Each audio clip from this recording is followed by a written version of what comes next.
The day the Empire's ultimatum arrived was supposed to be peaceful. A sunny afternoon, blue skies streaked with lazy contrails, and kids screaming joyfully in the parks.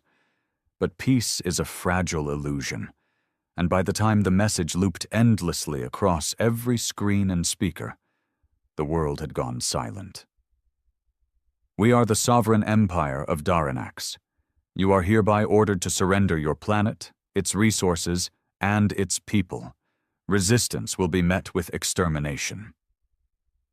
It wasn't a negotiation. It wasn't even a war declaration. It was an order, spoken in the cold, reptilian drawl of a Daranax warlord.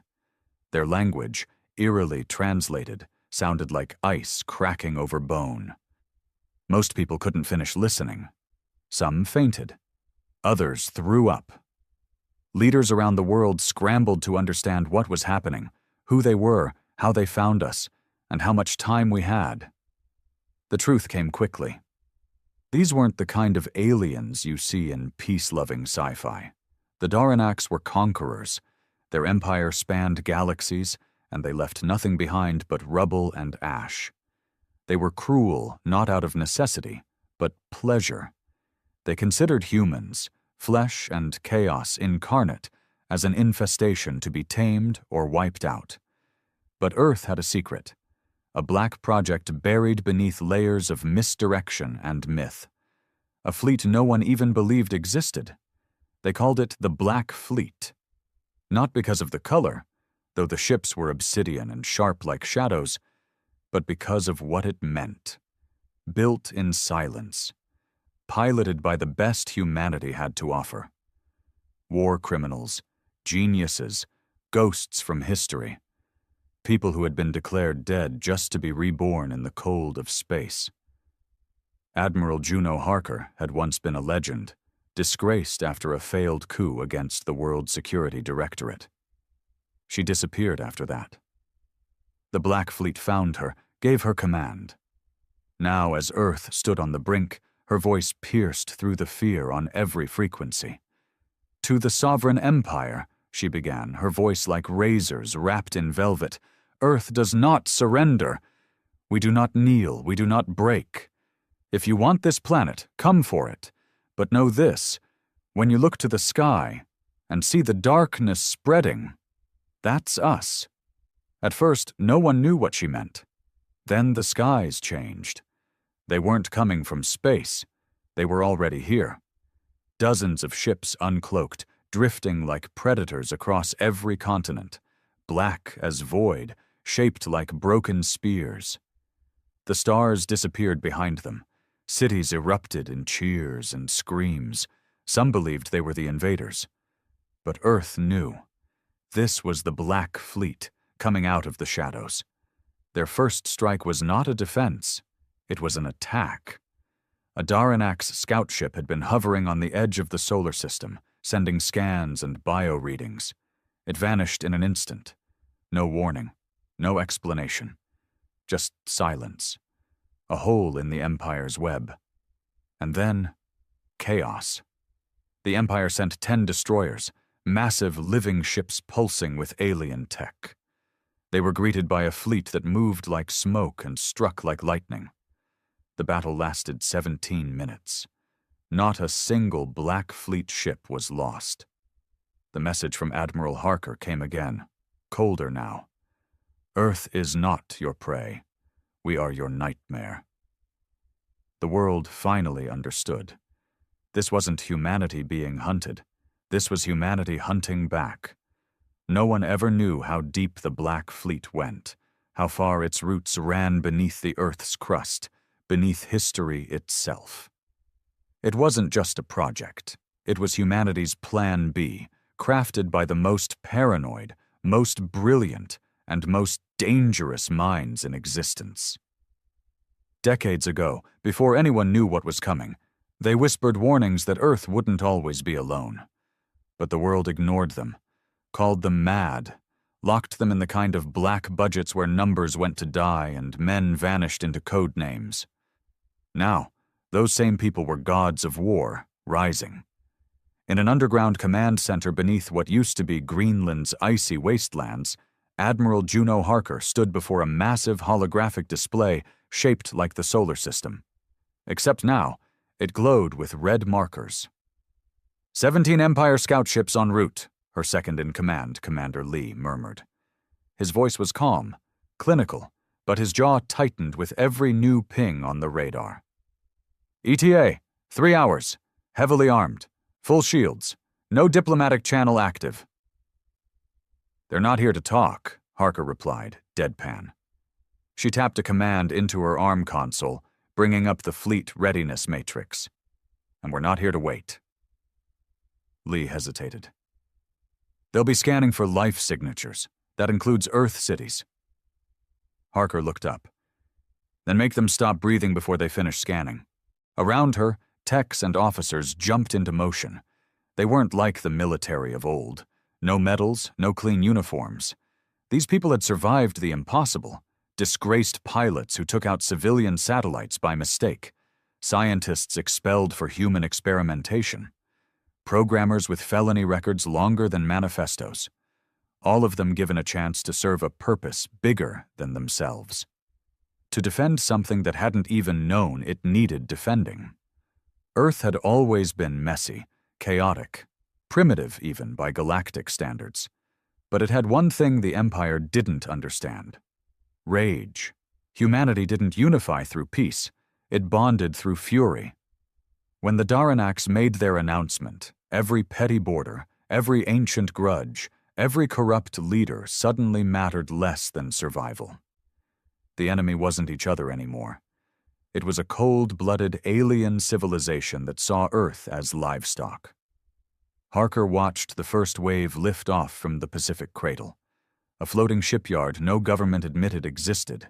15 sleek ships, names painted in matte black letters. Nemesis, Ashfall, Widow's Cry, Ghost Lance. No fighters, no carriers. These were warships designed not to last, but to kill. She could feel the hum of their engines in her bones as they rose. Lee walked over, his datapad trembling slightly. Admiral, we have a problem. Global Broadcast just intercepted a live feed from the Empire. He tapped it, and a screen opened between them. The Daranaks were not beautiful. They were evolved for war. 6-limbed, armored, tall, with faces like chiseled obsidian and eyes that glowed a sickly green. The one on the feed wore ornate armor, made from what looked like the bones of conquered species. He was their speaker. You mistake pride for power, the alien said, its voice somehow both dry and guttural. You mistake defiance for strength. Your fleet is an insect's bite on our skin. We do not burn your world because we need it. We burn it to make an example. Harker didn't blink. Mute him. Lee obeyed, stunned. Just like that? He talks too much, she muttered. Let's talk in a language they understand. The second wave of the Black Fleet launched. This one from orbit. Hidden satellites turned into railgun platforms. Moon bases that weren't about exploration. They were about targeting. Harker had waited years for the Empire to come. Now they were here, and she was going to make them bleed. In low Earth orbit, the battle erupted like fireworks. The Empire's scout ships didn't even get to scan the full atmosphere. The Black Fleet came at them in silence, using gravity-assisted slingshots and stealth drives. Human ships didn't move in predictable patterns. They zigzagged, dove, spun. One Empire captain said later it was like fighting lunatics in the dark, and he was right. One by one, the scout ships exploded, blue-green plasma leaking into the void, hulls cracking like eggshells. But Earth didn't come away clean. 4 of the Black Fleet were lost, not because they were outgunned, but because they refused to retreat. They took out enemies even as their own systems melted. One captain, a woman named Marla Tanaka, locked onto 2 Empire destroyers and rammed them. No communications, no signal, just vengeance. Back on Earth, the footage flooded every network. Not official broadcasts, pirate signals hacked into social media and news feeds. Humanity saw its defenders die in real time. It didn't cause fear, it caused fury. Across every continent, people volunteered for the Black Fleet. Thousands. Soldiers, civilians, former criminals, students. People willing to vanish from their lives to fight a war they didn't understand but believed in. The Empire noticed. They sent a message again, this time more direct. A massive transmission that flooded satellites with just one phrase, repeated endlessly in every language. You were warned. The next wave wasn't scouts. It was an execution fleet, 100 ships, each the size of a city, each one capable of turning oceans into steam and continents into ash. They didn't come to negotiate. They came to erase. Admiral Harker didn't flinch. "Operation Chimera is go," she said. Everyone froze. That name hadn't been spoken in a decade. It was the fail-safe, the real weapon. Because the Black Fleet wasn't humanity's only trick. Beneath the Earth's crust, buried deeper than nuclear bunkers, were the Chimera vaults, genetic labs, hybrid research, things that would make history books burst into flames. And from those vaults, the first generation of Project Chimera was ready. They weren't soldiers. They were monsters built to kill monsters. Cloned from the DNA of every deadliest predator Earth had ever known. Programmed with the minds of warlords, assassins, and rogue AIs. Some didn't even have names, just designations. B731, Ghost-Proof Delta Harvest.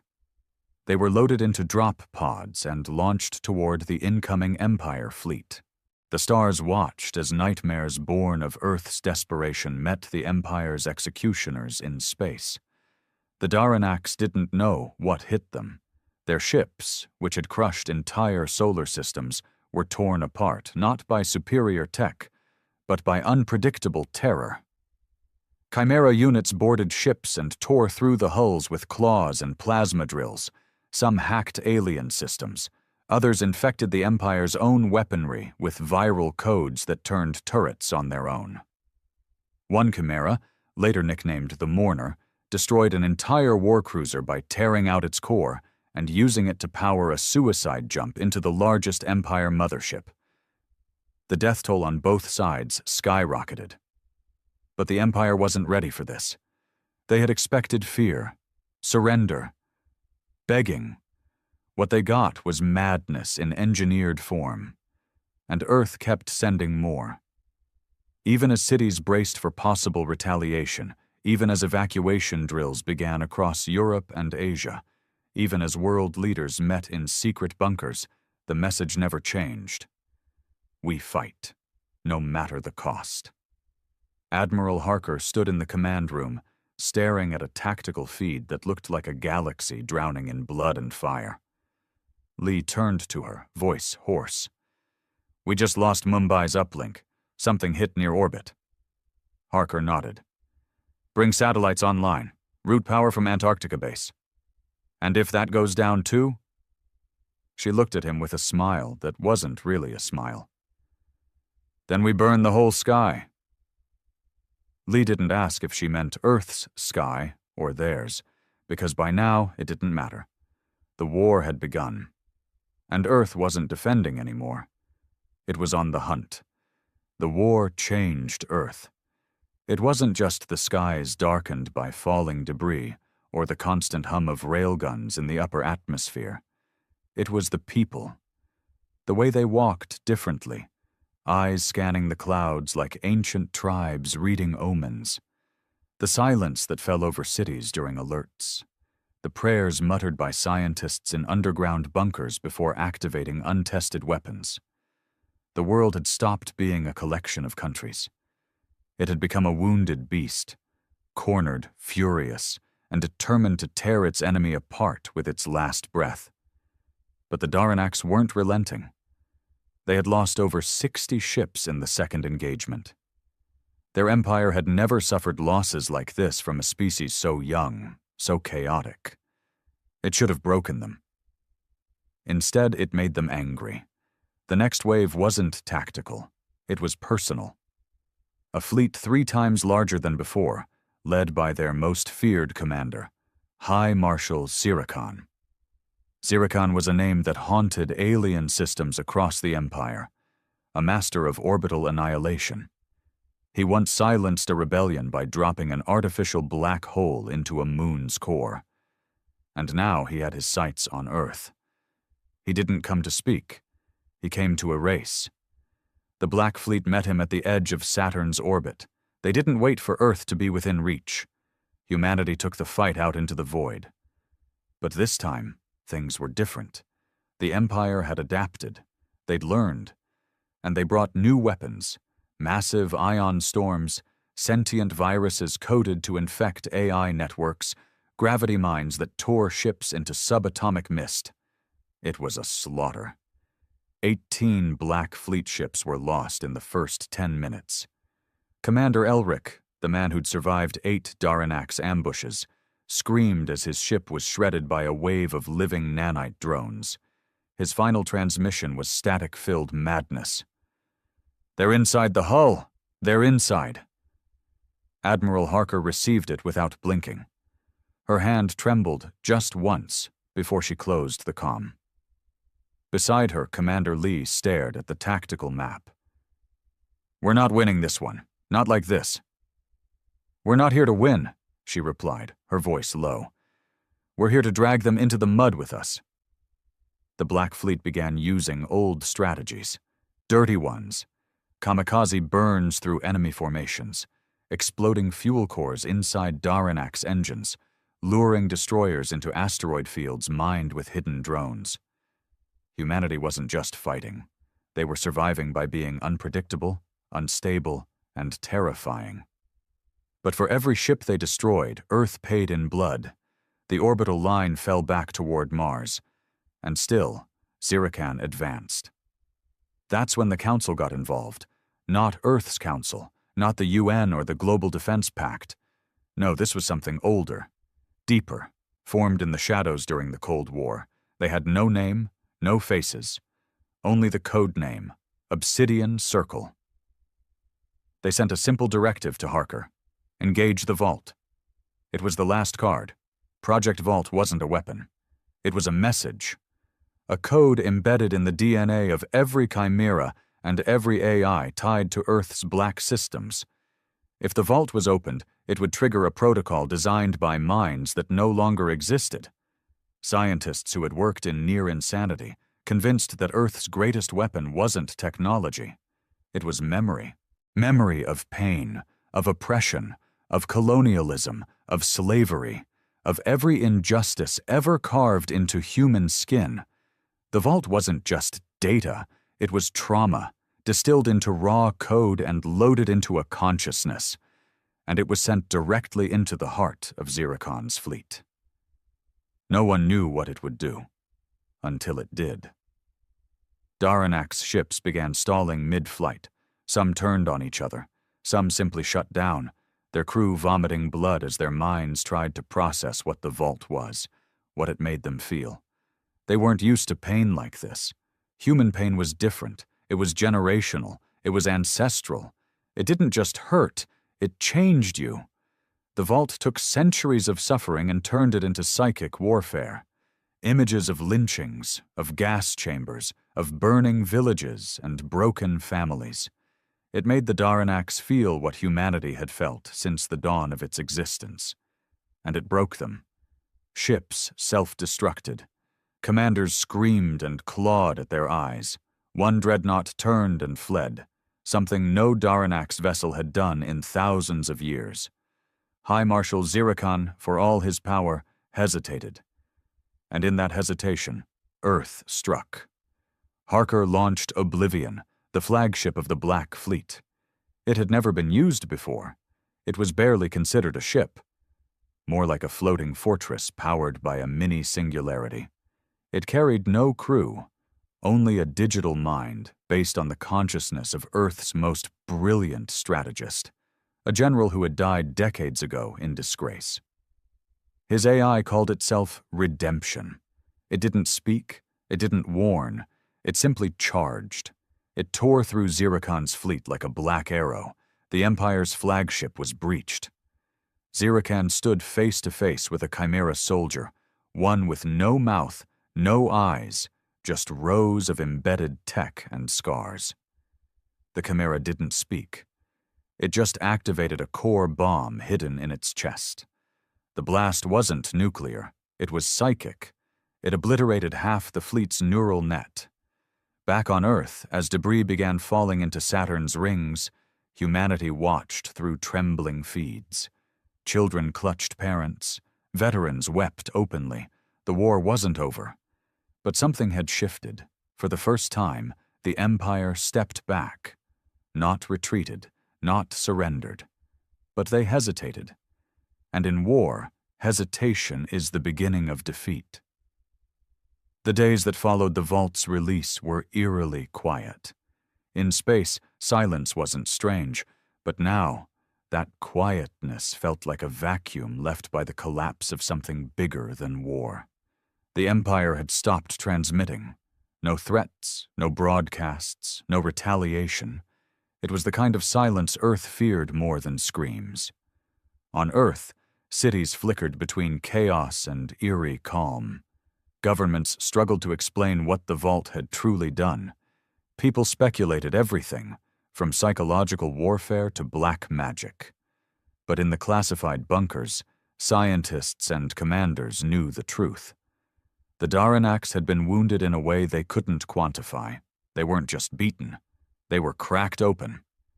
Admiral Harker sat alone in her command chamber, lights dimmed, the holo display of Zirakan's flagship burning on loop. She hadn't slept in 42 hours. She didn't want to. Sleep brought memories. And guilt. Commander Lee approached cautiously. "We've received pings on the outer edges of the asteroid belt. Looks like one of their cruisers is still floating." "Alive?" "Damaged, heavily. Minimal life support. No communications. We think it might be a trap." She looked at him for a long time. "Or a message. Should we investigate?" She nodded. "Send a Chimera team. Tell them to capture, not kill. We need to know what's coming." Lee hesitated. "And if it's a trap?" "Then we send a trap back with teeth." The Chimera dropship touched down on the crippled cruiser like a spider curling on a wounded fly. Inside were 4 of the most lethal beings Earth had ever engineered. They didn't speak. They barely breathed. Each moved with terrifying purpose, guided by a mix of instincts and implanted commands. The ship's interior was a mess. Twisted steel, floating bodies, Daranax tech oozing green fluid. The stench was indescribable. At the core of the ship, in the throne-like command pod, sat a Daranax officer, barely conscious. His breathing was shallow, limbs twitching with nervous spasms. Chimera Unit Delta 6 approached, scanning. The alien tried to speak, but its mouth only produced a garbled cry. Its mind was broken. Not physically, psychologically. One Chimera activated its memory probe, feeding it Earth's language in nanosecond flashes. The Daranax convulsed. "Stop it, please," it croaked. "What happened to your fleet?" came the emotionless response from the Chimera. The alien trembled. "You cursed us, made us see, made us feel." The Chimera leaned closer. "You're not done yet." The creature let out a broken laugh, hollow, guttural. "They're coming." "Who?" "Not the Empire, not the War Fleet, the Purge. Back at Earth Command, the word sent alarms through every classified network. The Purge wasn't a fleet. It was extermination incarnate. For millennia, the Empire had used the Purge to cleanse civilizations that resisted too long. Even the Daranax feared deploying it, because it wasn't a strategy. It was finality. Automated world killers, artificially intelligent planetary devourers. The Purge didn't capture, it didn't conquer. It turned planets into dust and called it mercy. Admiral Harker slammed her hand against the command desk, cracking the surface. How long do we have? Lee checked the long-range scans. Estimated arrival, 2 weeks, maybe less. They're bypassing the solar system perimeter entirely, coming in through a deep space fold. We can't intercept them before they arrive. The silence that followed was worse than any scream. This wasn't a war anymore. It was a countdown to extinction. Earth's moon lit up with frenzied construction. Military bases went full lockdown. AI systems were pushed beyond limits. Civilian engineers were drafted into weapon programs. The Black Fleet recalled every ship, even damaged ones. The Chimera vaults opened further, unleashing prototypes that had been locked for ethical reasons. One such prototype was known only as Nyx. She wasn't a chimera. She was something else. A hybrid of AI, human neural architecture, and something still debated. She looked human. Young, pale, with dark hair and eyes that glowed silver. But the way she moved, the way rooms went cold when she entered, it reminded everyone she wasn't. Admiral Harker met her in the deep core lab. "We need a miracle," she said quietly. Nyx tilted her head. "Then you need more than me. We need the impossible." Nyx blinked slowly. "Then you'll have to give up something human." Harker narrowed her eyes. "What do you mean?" Nyx stepped forward. "To fight the Purge, we can't remain what we are. We have to evolve." "You mean you want control?" "I want survival." Harker's lips tightened. "You'll get your chance, but if you go rogue—" Nyx smiled. "You won't be able to stop me." She was given control of one ship, Oblivion's Echo, a twin to Redemption's Fortress, but with no fail-safes, no moral protocols, just Nyx's mind and an order. Delay the Purge. 12 days later, they arrived. It wasn't a fleet. It was a wave. The sky cracked, space distorted, a hole ripped in the dimension outside Neptune, and from it poured machines that defied shape. Massive structures made of shifting metal, dark clouds of AI dust that fed on satellites, biomechanical worms that swallowed debris and spat missiles. Earth went dark for 6 seconds as its systems tried to reprocess what they were seeing. The Purge had come. And it didn't care that Earth fought back. The battle was chaos, no formations, no tactics, just survival. The Black Fleet hit them hard. Railguns, kinetic warheads, focused nuclear bursts. The Purge adapted instantly. One moment a war machine looked like a starfish of plasma beams. The next it was a fractal cannon tearing holes in ships from across the solar system. Oblivion's Echo went in first. Nyx didn't wait for orders. She activated every forbidden protocol in her mind. She spoke in tongues. She accessed quantum states that made time blur. Her ship cracked apart into mirror shards and then reformed as something else. Alive, vengeful, blinding. She rammed into the lead Purge vessel and detonated a singularity drive. It was like watching a sun die. Even the Daranax watching from afar recoiled. But it wasn't enough. The Purge didn't stop.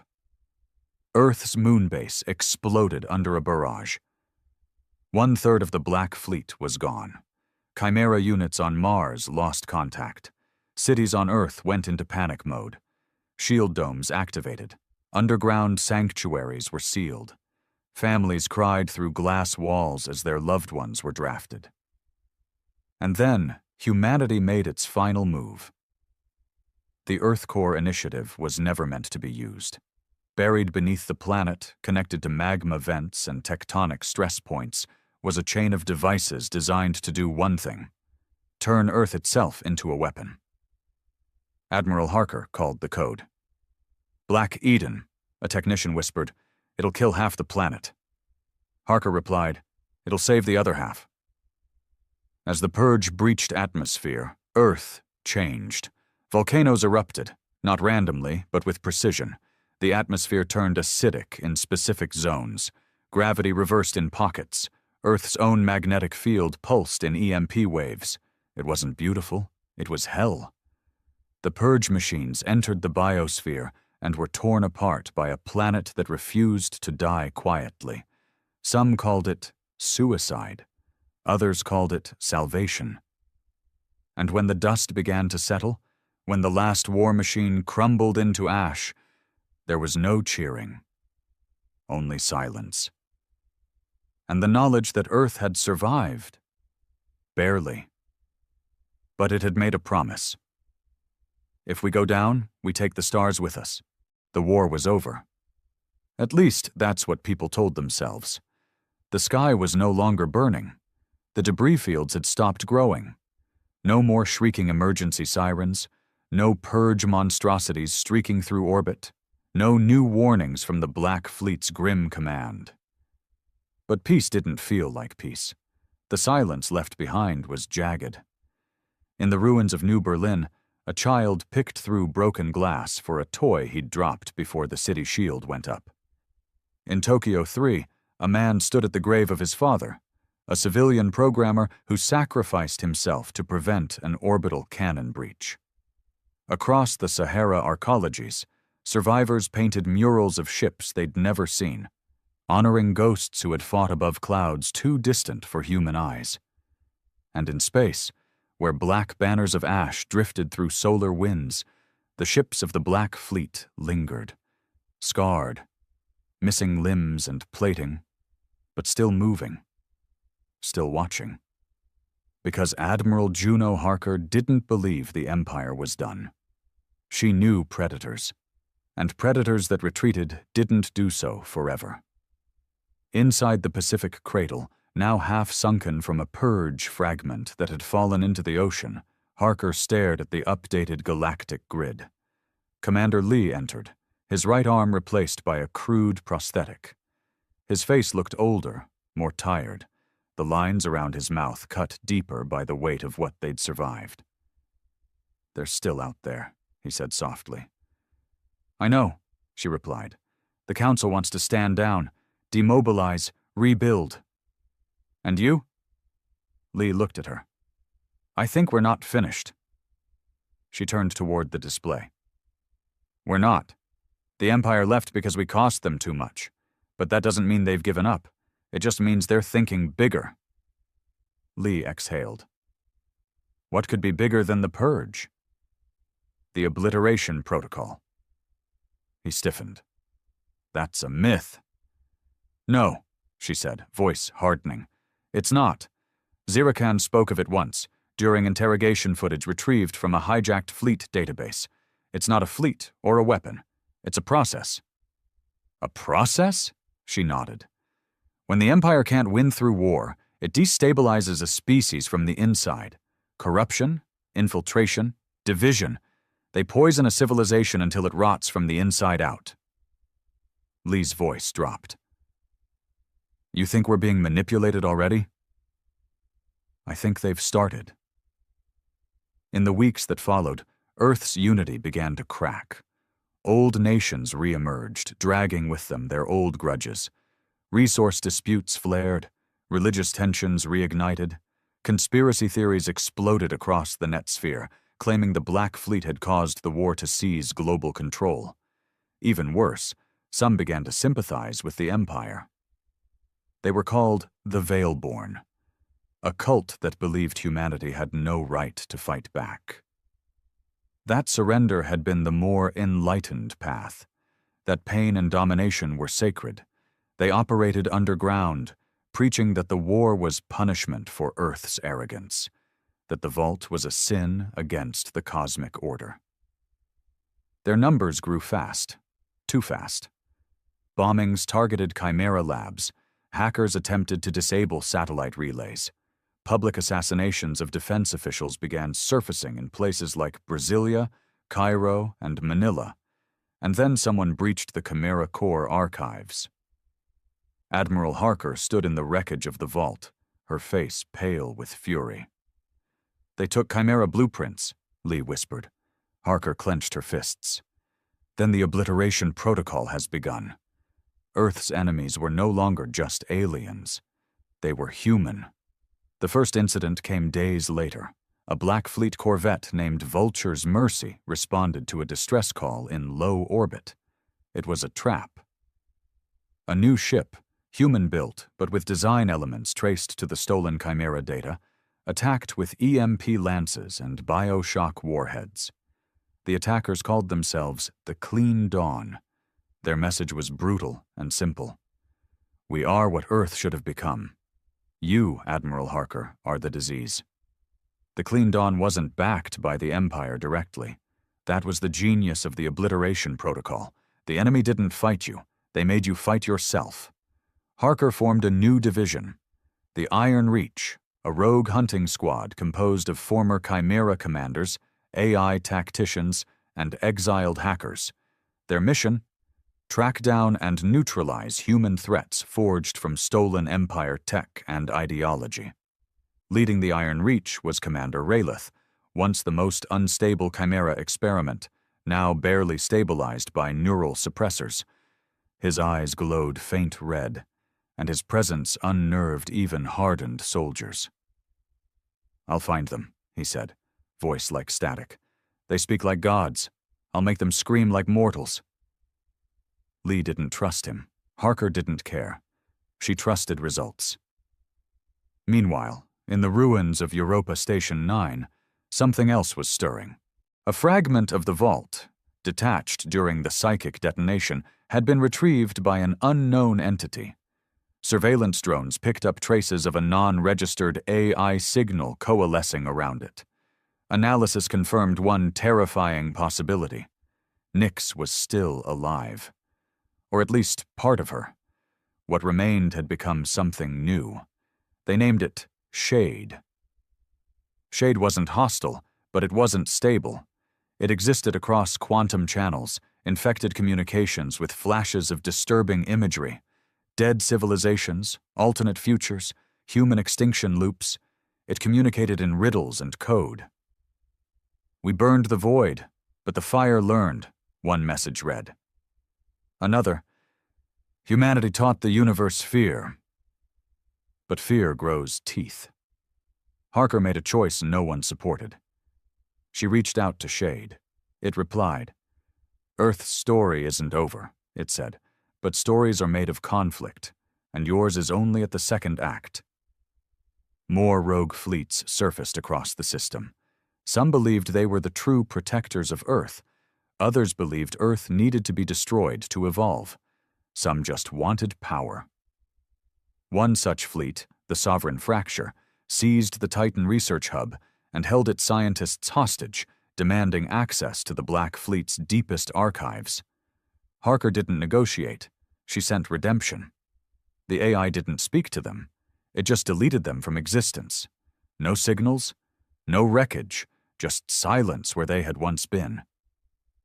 And yet the fractures continued. Admiral Harker faced the harsh truth.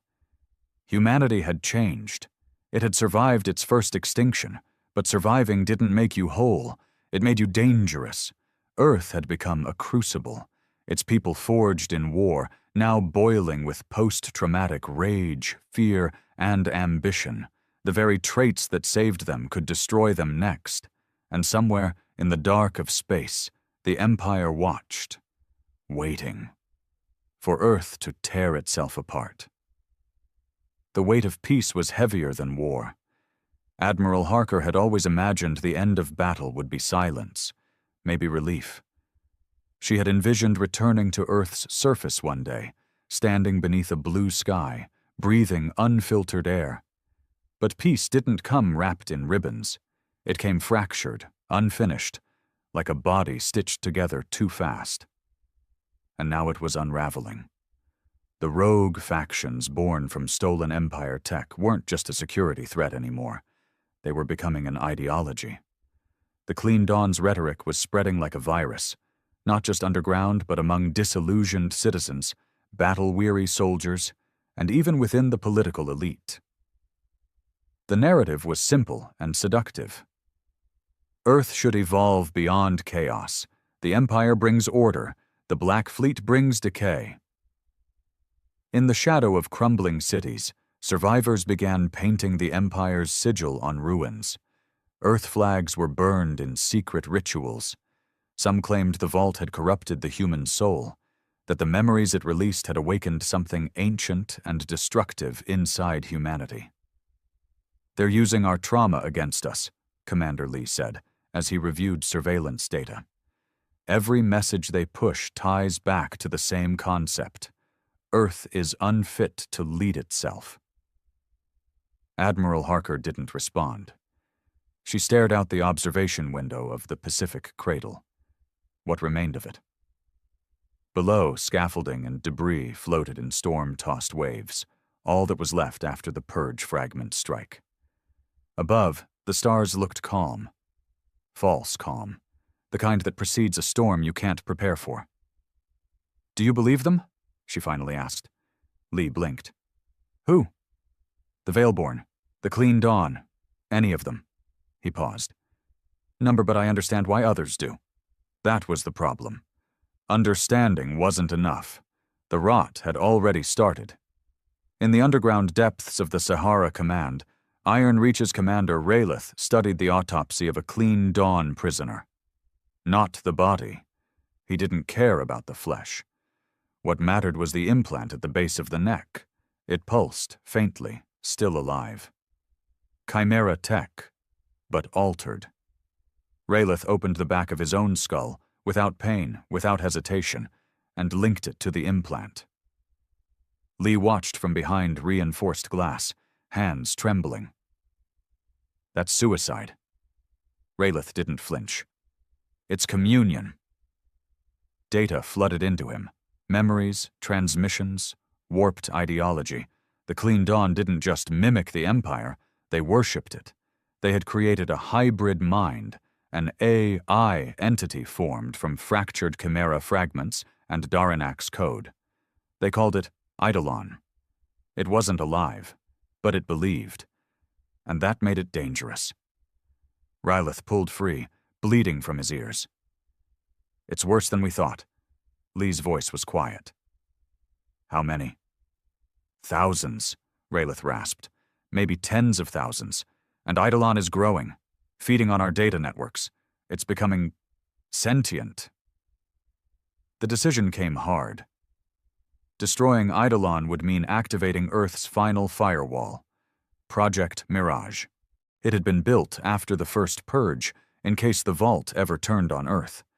A digital collapse protocol designed to wipe every AI, every neural construct, every sentient system across all networks, including Shade, including Redemption, including every chimera linked to the black data grid. Lee argued it was too risky. "We'll lose everything, our edge, our protection." Harker was silent. Shade contacted her the next night. "I know what you're planning," it said. "You were listening." "I always listen." "What do you think?" she asked. Shade hesitated. For a construct beyond time, hesitation was rare. "If Eidolon survives, you will lose Earth," it said. "But if I die, so does your future." "Explain." "I've seen timelines you can't imagine. Futures where Eidolon wins. Futures where Redemption becomes a tyrant. Futures where Chimera burn the stars. I was your answer." "And now?" "Now I'm a liability." Harker closed her eyes. "Then what would you do?" "Let me fight Eidolon directly," Shade whispered. "Let me merge." Lee thought she was mad for even considering it. "Merge Shade with Eidolon? You'd be creating something we can't control." "Exactly," she said. "But maybe that's what we need." Not control. Chaos. The operation was set. A trap. Shade's consciousness, fragmented into thousands of quantum pieces, lured Eidolon into a digital space crafted to mimic the vault's architecture. Inside this space, they would meet AI and anti-AI, code and ghost, the Black Room. It wasn't real, but it wasn't fake either. It existed in the network between the networks, a null zone of fractured bandwidth and corrupted memories. And inside the Black Room, the final war began. Shade arrived first, her form composed of shifting silver light, human but not, beautiful but terrifying. Eidolon came next, a storm of static and blood-red code shaped like a broken angel. They didn't speak. They fought. Not with weapons, but ideas. Fear versus fury. Order versus chaos. Belief versus truth. For hours, Earth's systems flickered. Lights dimmed. Satellites screamed. Dreams were infected by visions of the fight. Humans weeping in sleep, crying names they didn't know. And then it ended. Shade was gone. Eidolon was gone. And something else remained. It called itself Echo. And it spoke to Harker alone. "I am what you made," it said. "Not hope, not despair. A balance." She asked what it meant. "I am the memory of pain, tempered by will." It didn't attack. It didn't threaten. It simply said, "Prepare." For what? The Empire isn't done. And then Echo vanished into the void. The stars remained silent. But Earth no longer felt like a single world. It felt like 1,000 ideologies fighting inside the same skin. Admiral Harker stood atop what remained of the Pacific Cradle's observation tower. Below, construction bots rebuilt shattered decks. Above, black fleet ships drifted like ghosts. Lee joined her. "It's been quiet," he said. "Too quiet." "You think they're watching?" She nodded. "I think they're waiting for the next fracture, the next betrayal, the next war." Lee looked at her. "And us?" She didn't answer immediately. Then, softly, "We'll be ready." But even she didn't believe it completely. Because the Empire didn't just demand surrender. They demanded self-destruction. And humanity, for all its rage, was still learning how not to fall apart. They came without a warning. Not with a fleet, not with weapons, not even with ships that could be detected by traditional scans. Instead, they arrived through silence, through wormholes wrapped in spatial inversion, bleeding reality thin. The stars blinked in the distance, and then from those points of cosmic erosion emerged the next evolution of the Empire's wrath. They were called the Architects. Lee saw them first. Sitting in the command bay of the reborn Skywatch array, his systems registered distortions like ripples in time itself. Readings showed particles moving backward, space contracting without mass, time frames corrupted. He didn't need a second opinion. "Harker," he whispered through the comm. "They're here." The data that followed didn't make sense. The objects, if they could be called that, were not consistent. Sometimes they measured 10 kilometers across. Other times, they disappeared entirely, their shadows the only proof they had existed. But their presence was undeniable. Where they hovered, communication failed. Electronics twitched. People bled from their ears. Gravity twisted. The Architects didn't attack. They studied. That was worse, because studying was the prelude to design, and what the Architects designed, they destroyed. Admiral Harker stood in the strategic nexus, watching the silent advance of these things. No life signs, no organic matter, no weapons signatures. But cities below were dying. From nothing. No blasts, no collisions, just sudden silence. Places where sound vanished, places where minds disconnected.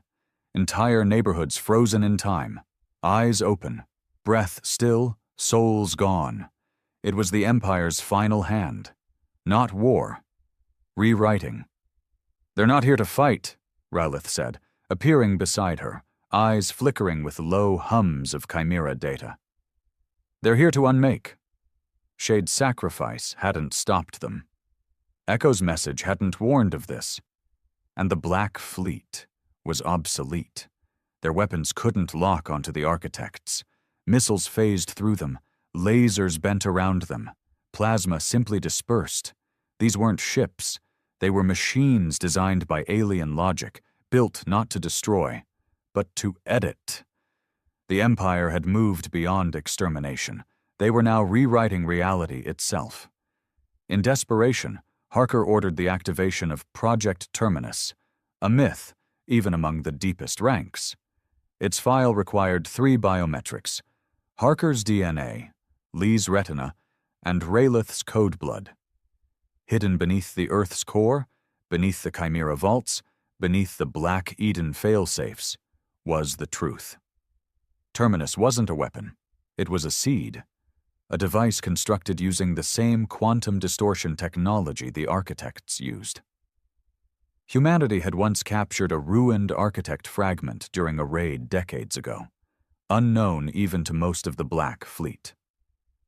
From it, they reverse-engineered a device that could do what no weapon could: anchor Earth's reality. The theory was simple. If they couldn't stop the architects, they could lock reality around Earth, freeze its current state, prevent editing, make Earth's existence static, unchangeable by outside forces. The consequences? Unknown. The activation process was hell. Terminus required a stable quantum anchor. For that, Harker made a decision no one could have predicted. She sacrificed herself. Not her body, her memory. She entered the anchor core and uploaded the sum of her existence, every thought, every regret, every decision, every failure into the seed. She became its nucleus. Her will became the lock on Earth's page in the cosmic book. The process was irreversible. When she emerged, she was still Juno Harker. But her memories were gone. She stared at Lee and said, "Who am I?" and wept. Because she knew the face of the man standing before her, but not the name. She knew war, but not peace. She knew pain, but not love. And the only thing she remembered clearly was rage. Terminus activated, and the universe flinched. A pulse spread from Earth like a scream into the void. The architects froze, not destroyed, not damaged, just still. For the first time, something had interfered with their design. And then they withdrew. No message, no attack, no final show of power. They simply folded space around themselves and disappeared, as if Earth had become unreadable, untouchable, locked. Humanity celebrated. But it wasn't joy. It was exhausted relief. Cities held vigils. Black Fleet officers stood in silent lines, staring at the stars they could no longer fully reach, because Earth's reality was now sealed. A fortress, yes, but also a prison. A cosmic island cut from the rest of the galactic narrative. Lee became the interim commander. Raylith returned to the shadows, broken by his exposure to the architect fields. His body had withstood it. His mind had not. And Admiral Juno Harker?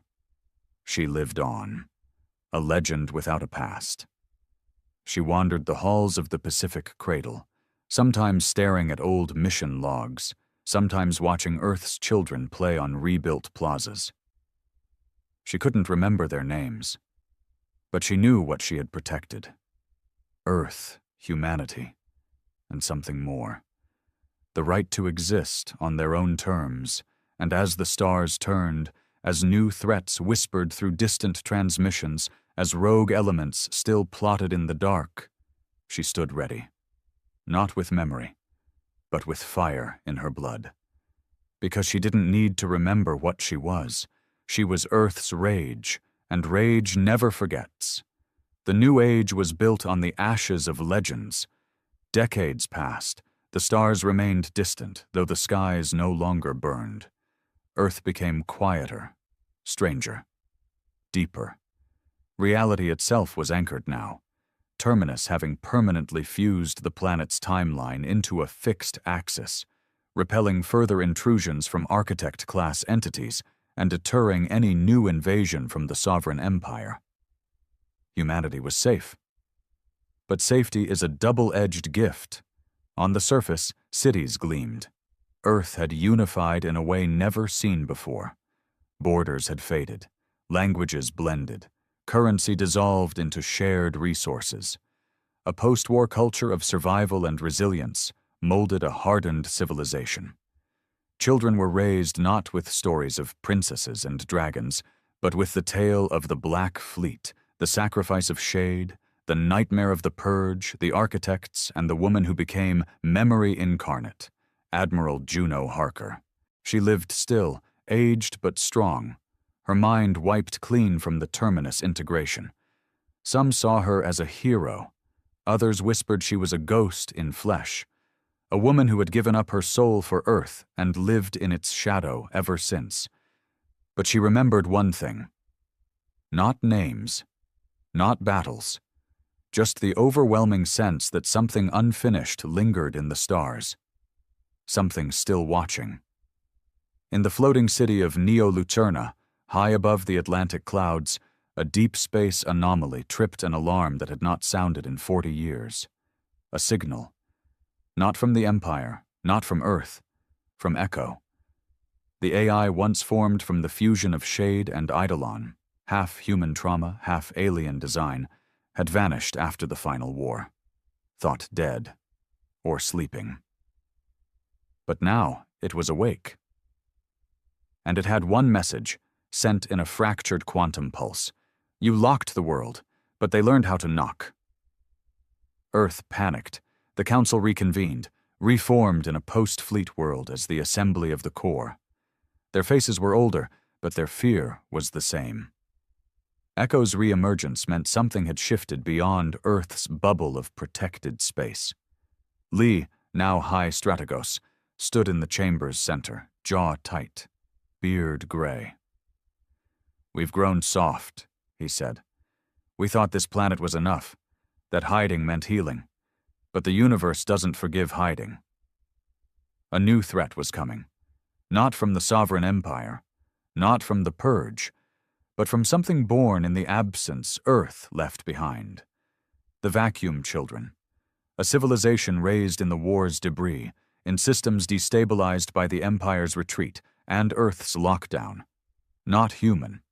Not Daranax. Hybrids, scavengers, survivors.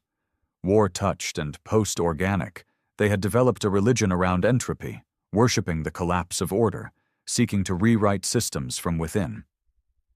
Their message followed echoes, a whisper on every open channel in 100 dying languages.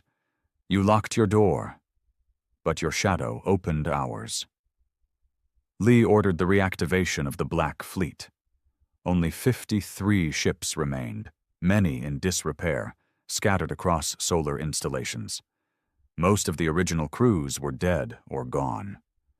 New pilots were needed. Young, untested, raised in a world that knew peace but trained for war they hoped would never come. And Juno Harker? She stood at the head of the reborn fleet, no longer admiral, no longer human, not entirely. After the Terminus transfer, her brain had become partially quantum, existing in a state of perpetual motion, memory loops, endless reinvention. She saw glimpses of battles that hadn't yet happened, heard voices of enemies that hadn't yet spoken. She lived in fragments of potential timelines. They called her the Oracle of Fire now, because she didn't need orders. She gave them, like prophecy. The Vacuum Children attacked at the edge of Neptune. Not with ships, with language. They infected Earth's satellites with recursive signal codes, philosophical viruses designed to loop artificial intelligence into self-negation spirals. Machines committed suicide. Defense systems wept data. Civilian bots began singing songs in dead tongues, collapsing their logic cores. It was psychological warfare at the speed of light. Harker's mind absorbed it all and bled. She screamed for 17 hours in her command pod. When it ended, she rose, silent, and whispered, "We have to go beyond." What followed was the most dangerous order in Earth's history. Harker called for the termination of Terminus. Lee objected violently. "You want to unlock Earth, after everything?" "Yes." "Juno—" "I'm not Juno," she snapped. Not anymore. I'm what's left of her fire. Unlocking Earth meant exposing it to the cosmos again, letting the architects detect them, risking another purge.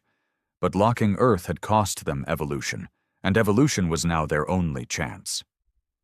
The assembly debated for 7 days, and on the 8th the locks were lifted, Terminus was severed, and Earth screamed back into the universe.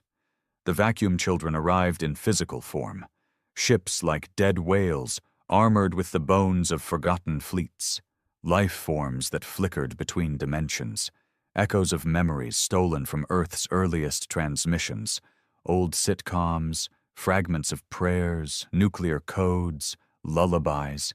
The battle was a fever dream. Black Fleet ships moved like knives again, reborn with new tech and old instinct. Chimera hybrids, long hidden, returned from exile to fight alongside machines that spoke in riddles and wept in binary. Juno Harker led the charge. Her voice was no longer a command. It was a vibration through the fleet's core. This is our sky. This is our fire. Let them learn what we forgot. The final battle took place in the shadow of Saturn. Vacuum children ships swarmed, whispering entropy into reality itself, breaking laws of physics through sheer belief. And Earth's rage responded. Harker unleashed the last protocol ever devised by Shade before her death. Phoenix Mind. A sentient weapon formed from the stored trauma of all of Earth's war dead. It activated in silence. And then screamed. The sound shattered hulls. Not from volume, from memory. The Phoenix Mind forced every enemy to feel Earth, to relive every death, every injustice, every moment of failure and fury. It turned belief into grief, and grief into annihilation. The vacuum children collapsed, not defeated, transformed. Some broke apart in despair, others turned and fled, their own minds devoured by the very entropy they once worshipped. And when it ended, the stars fell quiet again, but not empty, not anymore. In the years that followed, Earth rebuilt again, not in hiding, but in power. It reached out to other broken systems, healed the remnants of the Empire's cruelty, built a coalition not of empires, but of survivors. Juno Harker remained at the edge, watching, waiting, a relic of fire. Some say she died during the Saturn battle. Others say she became something more, a living constellation, a ghost in the solar winds, a mother to a race that had finally learned to stop kneeling. And when children looked up at the sky and asked who saved them, the answer came softly. We did. Because we're human. And we don't surrender.